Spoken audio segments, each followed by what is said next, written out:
Bom, voltando aqui para nossa terceira aula, que vai iniciar agora, doenças carentes. E aí a gente vai falar sobre todas as doenças que são acometidas pela falta ou pelo excesso nutricional, tá bom? Por isso que nós chamamos de doenças carenciais. Ok, turma? Então, a desnutrição é a primeira doença que a gente vai estar falando um pouquinho. A desnutrição, né? Que ela também pode ser identificada visivelmente, né? Através pelo déficit de massa corporal. A desnutrição energética proteica, né? Que nós chamamos de DEP na sigla, que é uma sigla padronizada internacionalmente pela Organização Mundial de Saúde, é a principal alteração do estado nutricional, porque se trata de um dos principais problemas de saúde em países em desenvolvimento. Então, assim, onde é que a gente tem um número maior de pessoas acometidas a desnutrição, né? Desde a infância até o idoso. Na África, né? Na Angola, são países subdesenvolvidos, são países que estão ainda em desenvolvimento. Então a gente vê muito casos, a gente vê que a nutrição ela tem um índice de acometimento maior em países que são desenvolvidos, certo? Estima-se que atualmente deve haver aproximadamente 800 milhões de desnutridos crônicos em todo o mundo, sendo que destes 200 milhões são crianças moderadas ou levemente desnutridas e 70 milhões são severamente desnutridos, tá? Então, assim, é um número muito alto, é um número considerado, tá? De pessoas acometidas com essa do quadro. São aquelas provocadas pela não absorção de algum tipo de substância necessária ao organismo. Geralmente, tem alguns pacientes que são desnutrindo crônico, porque dentro do seu organismo tem um déficit de absorção, né? Que dificulta a absorção desses alimentos. Então, são aquelas provocadas pela não absorção de algum tipo de substância necessária no organismo. As principais são as hipovitaminoses e avitaminoses, né, causadas pela carência dos diversos tipos de vitamina. Então, tem organismo que tem um déficit de absorção dos alimentos, ou seja, se ele tem um déficit na absorção desses alimentos, eles não vão estar absorvendo e distribuindo os nutrientes que esses alimentos levam para dentro do nosso organismo, tá? E tem algumas pessoas que elas se encontram no quadro de hipovitaminose, então eles têm um déficit baixo de vitamina dentro do organismo, ou são aqueles que estão no quadro de avitaminose, ou seja, a ausência de vitamina no organismo, né? E são causados pela carência de diversos tipos de vitaminas. Vitamina A, B, C, D, E, certo? E cada uma delas tem um papel importante, indispensável, fundamental dentro do nosso organismo. E quando eu tenho déficit de alguma delas, eu tenho também associado patologias.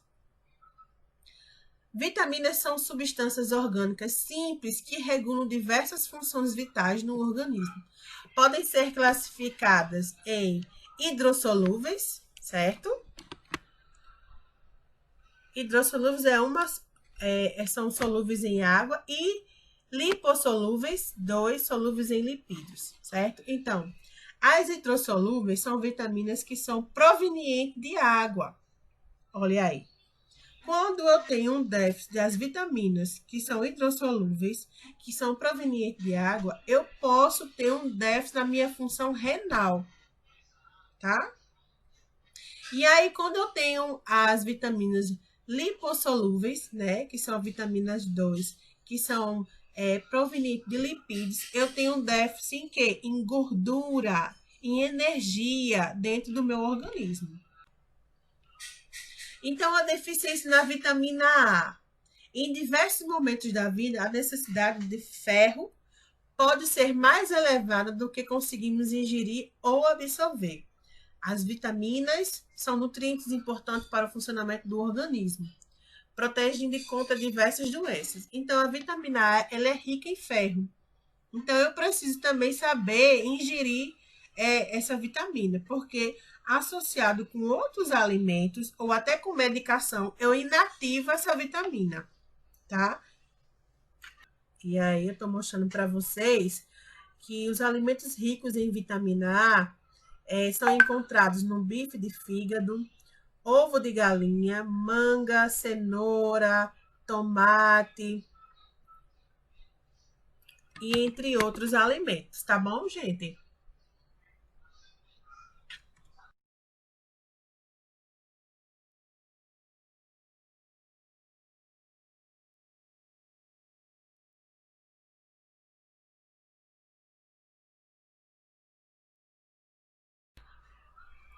Quais são os fatores importantes, né?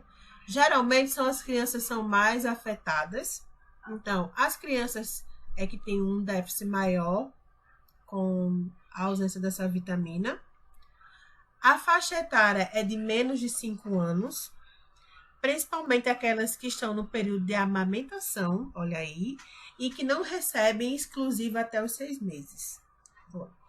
Porque eles são os mais acometidos, porque eles são aqueles que estão inseridos no quadro de alimentar através da amamentação, através do aleitamento materno, e quando ele não é exclusivo e quando a mãe também, por sua vez, não tem uma alimentação saudável, ela não consegue repassar para o bebê um quantitativo suficiente para o organismo do bebê absorver essa vitamina. Porque pode ser que ela tenha uma quantidade, mas é uma quantidade insuficiente, que no período do trajeto, né, para o organismo da criança, esse quantitativo se perca, ou o organismo da criança não absorva totalmente para suprir a necessidade, tá?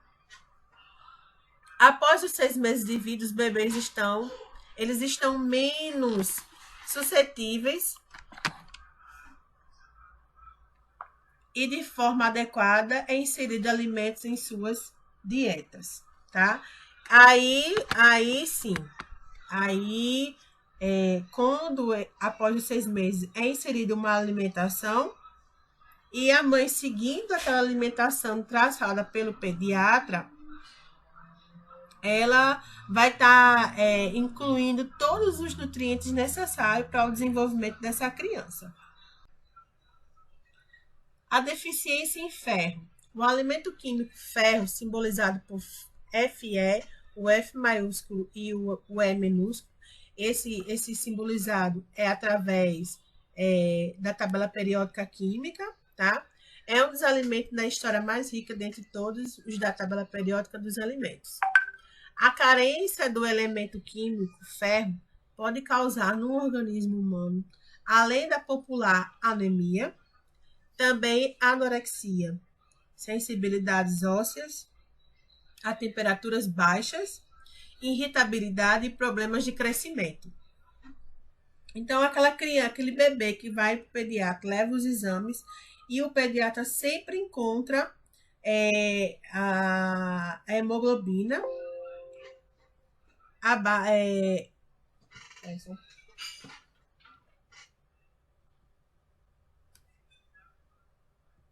tá. E aí, sempre o pediatra observa que essa criança, esse bebê se encontra anêmico, né? E a mãe relata que não, isso é impossível, porque ele tem 2 meses, né? 2 meses de idade, e ela está amamentando exclusivamente, não está inserindo nenhum outro complemento, nenhum leite para complementar. Então, como é que pode essa criança ter anemia? aí a gente vai achar que o déficit não, ou pode ser na absorção da mãe para o bebê, ou então o que é inserido na alimentação da mãe é insuficiente para repassar para a criança, né? A alimentação dela não é uma alimentação rica em sais minerais, em vitaminas, em proteínas, carboidratos e lipídios, né? Às vezes ela come mais determinados alimentos que têm determinado nutriente do que outros. Então, a quantidade que ela absorve é insuficiente para repassar para a criança, e a criança não absorve nada. Então, o déficit, o erro pode ser da alimentação da mãe, tá? Ou então, a mãe tem uma alimentação saudável, balanceada, amamenta exclusivamente o leite materno, então aí é um déficit do organismo da criança, do bebê. Porém, isso são parâmetros, são sinais que precisam ser investigados. Mas existe essas possibilidades, tá? Seu excesso também, o excesso de ferro pode também ser perigoso, podendo provocar problemas digestivos, cansaço extremo e dores de cabeça. É assim, tudo que é em excesso é maléfico, tá? Então, tanto o excesso quanto a deficiência do ferro, eles podem causar sérios problemas no organismo humano. Então, eu nem posso ter em grandes quantidades fatores importantes. As crianças menores de 2 anos, mulheres grávidas e as que estejam amamentando estão novamente entre as faixas etárias afetadas. E quais são as medidas de prevenção, né? Para prevenir essa deficiência, é necessário a amamentação exclusiva aos 6 meses, corretamente. Então, até os 6 meses, a amamentação tem que ser exclusiva. Elas não podem vir com complemento de leite.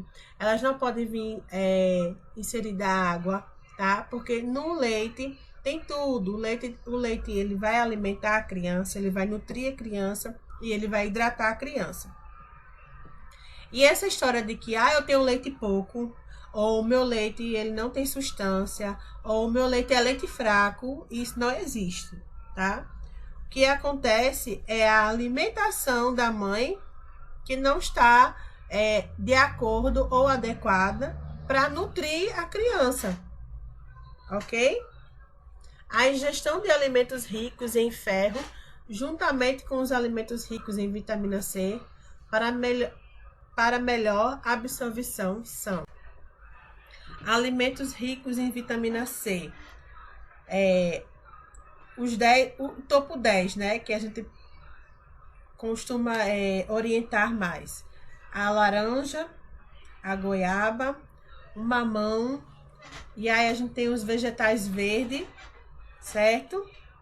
O tomate, o melão, o pimentão. Todos esses alimentos, eles são ricos em vitamina C. E os alimentos ricos em ferro, de origem animal, eu tenho a carne vermelha, fígado, coração, rim, aves, peixes e outros. Mexilhões também. Legumes e vegetais, eu tenho agrião, couve, cheiro verde, feijão, grão de bico, fava, ervilha e beterraba. Tudo que todo mundo gosta, porque eu tenho certeza que todo mundo gosta de comer agrião, que todo mundo gosta de comer um couvezinho cozinhado, né? Que todo mundo gosta de beterraba. Frutas, a gente encontra o ferro nas acerola, ameixa seca, damasco, coco, noz, castanha, chia e peão. Então aqui eu nem preciso me preocupar porque os meus alunos, eles têm uma alimentação saudável, né? Eles têm um prato bem bonito de se ver, com verde, com cores, né? Com feijão, com arroz, com carne ou com peixe, não é isso, turma? Ok, o silêncio eu entendi, tá bom? que realmente vocês estão concordando com tudo que eu estou passando. Que bom, eu fico muito feliz porque aí vocês vão ser bastante produtivos, né? Vão produzir bastante trabalho, vão, vão ser top 10 nas técnicas, nas práticas, quando voltar às aulas, né? Ótimo. Os alimentos que dificultam o aproveitamento do ferro. Refrigerante, que eu sei que não é o caso de vocês, vocês não fazem uso, tá? Café, o coffee, que eu sei que também vocês não fazem uso, a professora nos plantões também não faz uso, tá bom, gente? E o leite, tá? Então, toda a vida que vocês forem absorver ou se alimentar com alimentos que tenham vitamina, que tenham ferro, vocês precisam ter um intervalo para estar ingerindo esses outros alimentos, porque eles acabam inibindo a potência do alimento, tá? Assim também como os pacientes idosos que têm que fazem uso de suplementação de polivitamínicos, quando eles são ingeridos e após eles ingerem café, leite ou refrigerante, também eu estou inativando a função desse polivitamínico, tá? Dessa suplementação. Então, eu preciso ter uma atenção e seguir à risca a orientação. Tem prescrições médicas que dizem da seguinte forma. Por exemplo, o Puran T4, né? Geralmente, os pacientes que usam Puran T4, eles usam em jejum, tá? E tem que ser meia hora antes da alimentação. Por quê? Porque a alimentação que esse paciente pode estar adquirindo pode tirar a função da medicação, que é importante, tá? A produção das células vermelhas, né? As células vermelhas são as responsáveis em transportar o oxigênio.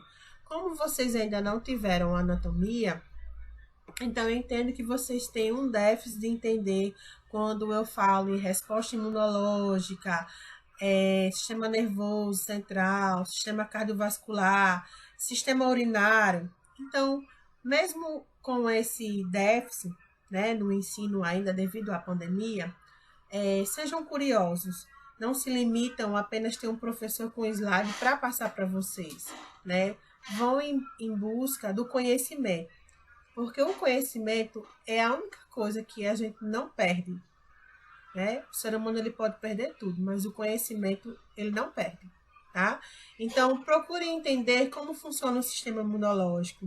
O que compõe o sistema imunológico? Ele é composto de glóbulos vermelhos, células vermelhas e células brancas, né? Nas células vermelhas a gente tem hemoglobina, hematócrito, que são parte do nosso sistema de defesa, né? Chamamos nossos soldadinhos. Nas células brancas, a gente tem plasma, tá? E entre outros. Não vou entrar muito porque senão você se perde. Então, a produção de células vermelhas também encontramos dentro da alimentação. Podemos estimular através também da alimentação. Então, para produzirmos as células vermelhas, que são responsáveis em transportar o oxigênio da nossa corrente sanguínea, e esse oxigênio ele vai estar irrigando os nossos tecidos e os nossos órgãos, precisamos de uma medula óssea saudável, pois ela é a nossa fábrica. Então, as células vermelhas, elas são produzidas da nossa medula óssea, tá? E a medula óssea é um tecido esponjoso encontrado no interior dos ossos, que são ricos em células progenitoras ou stem cell, né? Com a capacidade da proliferação e diferenciação em eritrocitos, leucócitos e plaquetas, tá? Então, na nossa medula óssea, que é a nossa segunda mãe, ela é que fornece as células que vão ser responsáveis em defender o nosso organismo.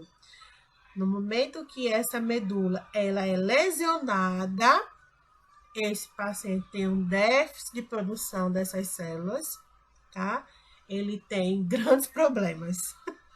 Ele está suscetível a quadros infecciosos e suscetível à neoplasia, ok?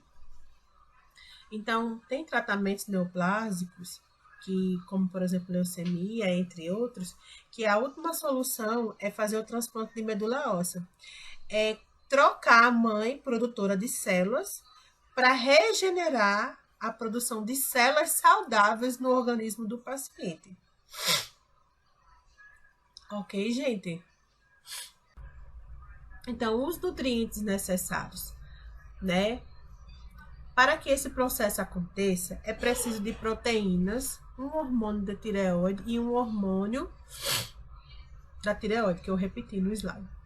Depois, é preciso que a medula receba uma boa quantidade de vitamina B12, ácido fólico e vitamina B9 e ferro. Existem outros nutrientes que também são muito necessários. Esses nutrientes que eu vou irrigar minha medula óssea, eles vão ser levados por quem? Pelos alimentos, tá? É pela nossa alimentação que a gente vai estar irrigando o nosso organismo de nutrientes necessários para regular, construir as funções vitais, ok? A vitamina C, ácido ascórbico, é o mais potente promotor de absorção de ferro. Esse efeito é bastante potencializado quando a porção utilizada é de 20 mg de vitamina C para 3 mg de ferro. No momento que estamos vivenciando a pandemia do novo coronavírus, né? O Covid-19, o que mais se pede na prevenção desse vírus é que, além da utilização dos equipamentos de proteção individual, a máscara, né? Além das medidas profiláticas de higienização, lavar as mãos, depois a utilização do álcool em gel, é solicitado para que a população se alimente de forma saudável, se alimente de forma correta, né? Façam uso da vitamina C. Por quê, gente? Porque a vitamina C ela é um potencializador, não só na absorção de ferro, mas também na absorção de outros nutrientes, que são extremamente importantes na construção da defesa do nosso organismo. Com isso, o que é que os cientistas querem passar para a população? Que quando eu tenho um organismo mais resistente, quando eu tenho um organismo que consegue exercer uma função mais ativa, eu tenho uma resposta imunológica melhor à invasão de agentes infecciosos, tá? Então, eu tenho uma reação maior na proteção, no combate, quando o meu organismo ele é invadido por um agente infeccioso, seja ele vírus, bactéria, fungos, certo? E aí eu vou ter uma resposta imunológica melhor. Por isso que existem os grupos que são os grupos suscetíveis, porque são grupos que têm um déficit de produção ou um déficit de absorver nutrientes importantes na formação do nosso sistema de defesa. Ok, gente? Os ácidos orgânicos, cítrico, lático, málico e tartárico são presentes principalmente nas frutas e verduras. Também auxiliam na absorção. Necessidade da importância do ferro em fases da vida. As mulheres no período da menstruação, tá? É extremamente importante nesse período, por quê? Porque com o ciclo da menstruação, perdemos líquido, né? Que é o sangue. Nessa perda desse líquido, vai também eletrólitos importantes, nutrientes importantes. Então, a mulher, no período menstrual, a mulher se sente mais indisposta, mais fraca, tem cefaleia, além da cólica menstrual. Então, tudo isso é porque na menstruação a gente perde eletrólitos importantes, ferro, sódio, potássio e nutrientes. Então, eu tenho uma necessidade maior de uma ingesta maior nessa fase do ferro ou de alimentos que tanto trazem ferro para dentro do organismo, como alimentos que também potencializam a absorção dele dentro do organismo. As gestantes, no primeiro trimestre, precisam aumentar o seu volume sanguíneo em 20% na gestação, tá? Por quê? O primeiro trimestre é o trimestre fundamental, é o trimestre que faz formação do sistema nervoso central do bebê e o sistema cardiovascular, tá?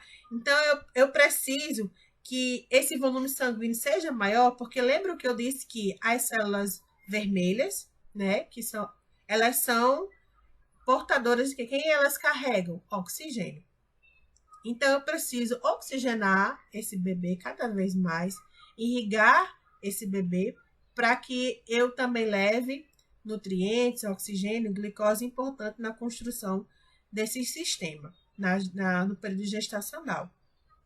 E no último trimestre, passará muito ferro para a placenta, que passará para o bebê, tá?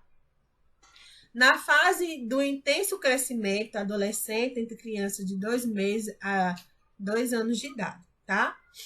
Tanto na adolescência, como também em crianças de 2 meses a 2 anos de idade. Na adolescência, porque geralmente tem adolescentes que iniciam seu ciclo menstrual precocemente. Então, eu preciso, precocemente, intensivar essa absorção de ferro. Fatores que contribuem para a deficiência do ferro: a inadequação nutricional, as necessidades metabólicas. E aí, com isso, eu tenho uma necessidade de inserir uma implementação de suplementos. Porque quando eu tenho um déficit no meu organismo, o déficit metabólico, que aí quando eu falo um déficit metabólico, eu falo que o meu organismo tem uma necessidade, porém eu não consigo suprir. E tem uma inadequação na nutrição, aí eu preciso suprir essa necessidade com suplemento, com a implementação de suplemento.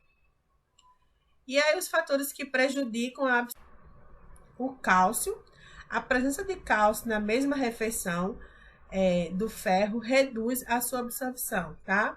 A inibição é dependente da quantidade de cálcio ingerida. Então, tem muita gente que gosta de colocar a banana na alimentação, no almoço, né? Faz lá o prato e, para finalizar, coloca a banana. Tá rindo, né, Paula? Faz isso demais, né? Coloca a banana junto com feijão. E aí, toda a proteína e ferro que o feijão leva para o seu organismo pode ser uma quantidade insuficiente, porque a banana ela é rica em cálcio. Então, ela inativa a função do ferro. Então, Paula, a partir de hoje, você vai fazer seu almoço e meia hora depois você vai comer sua banana, tá certo? E aí, doses com menos de 40 miligramas de cálcio não apresentam nenhuma inibição na absorção de ferro.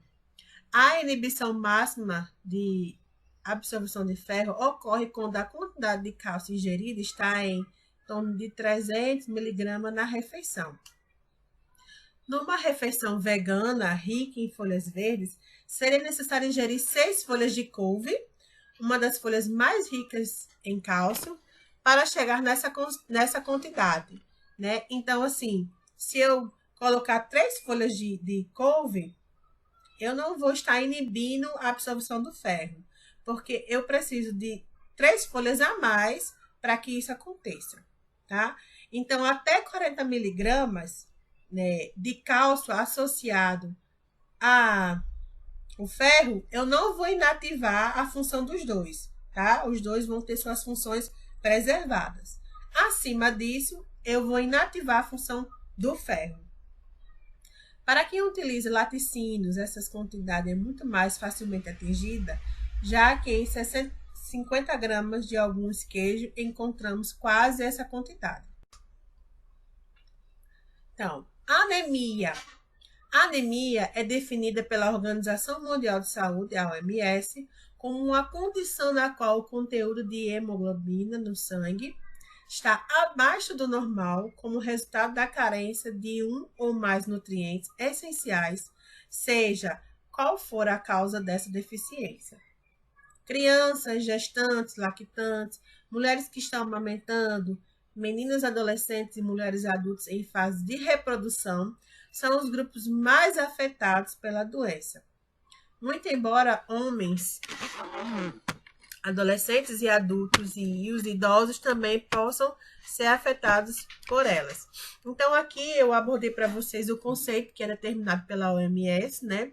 O conceito em que diz que a anemia é um déficit, né?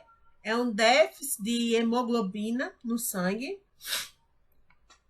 E definir também aqui para vocês os grupos que estão mais suscetíveis a adquirir anemia, né? A desenvolver anemia. Quais são os tipos de anemia? Anemias por deficiência de hemoglobina, anemia macrocítica, anemia normocítica, anemia microcítica. Aí eu tenho anemias de doenças carenciais, né? Que aí é de doenças de nutrientes, né? De um quadro nutricional inadequado. Aí eu tenho anemia ferropriva, tenho anemia por deficiência de ácido e tenho uma anemia de ácido de ferro e tenho uma anemia por deficiência de vitamina B12, tá? Então eu tenho anemias que eu tenho por déficit metabólico, tá? Por um déficit de organismo. E tem uma anemia que é por um déficit nutricional, que são anemias de doenças carenciais, tá? E as anemias por deficiência de hemoglobina são anemias por deficiência do organismo, por deficiência metabólica. E aí a gente finaliza a nossa aula de doenças carenciais, que eu passei para vocês as doenças carenciais pelo fato da deficiência nutricional, né? Tanto pelo excesso quanto pela ausência, pela questão da desnutrição, pela obesidade e pela anemia, tá? E a anemia eu dividi em grupos, né? Metabólicos e por nutrição inadequada.